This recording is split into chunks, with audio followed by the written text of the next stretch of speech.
देवराजसेव्यमानपावनाङ्घ्रिपङ्कजं व्यालयज्ञसूत्रमिन्दुशेखरं कृपाकरं नारदादियोगिवृन्दवन्दितं दिगम्बरं काशिकापुराधिनाथकालभैरवं भजे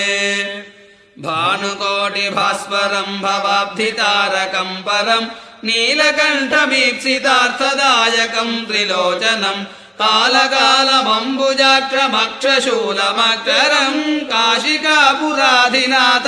कालभैरवं भजे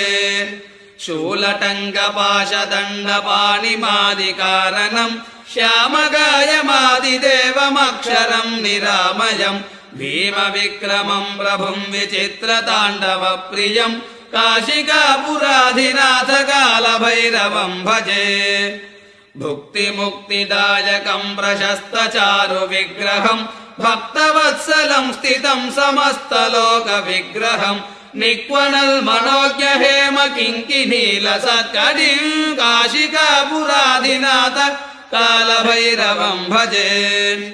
धर्मसेतुपालकं त्वधर्ममार्गनाशकं कर्मपाशमोचकं सुशर्मदायकं विभुं स्वर्णवर्णशेषपाशशोभितां कमण्डलं काशिकापुराधिनाथ कालभैरवं भजे रत्नपादुकाप्रभाभिरामपादयुग्मकं नित्यमद्वितीयमिष्टदैवतं निरञ्जनं मृत्युदर्पनाशनं करालदं त्रमोचनं काशिकापुराधिनाथ कालभैरवं भजे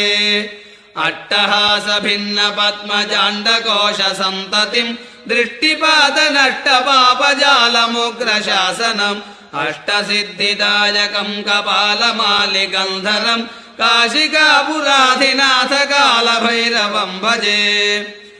भूतसङ्गनायकं विलालकीर्तिदायकं काशीवासलोकपुण्यपापशोधकं विभुं नीतिमार्गकोविदं पुरातनं जगत्पतिं काशिकापुराधिनाथ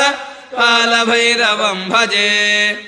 कालभैरवाष्टकं पठन्ति ये मनोहरं ज्ञानमुक्तिसाधनं विचित्रपुण्यवर्धनं शोकमोहदैन्यलोभकोपतापनाशनं शोकमोहदैन्यलोभकोपतापनाशनं ते प्रयान्ति कालभैरवाङ्घ्रिसन्निधिं ध्रुवं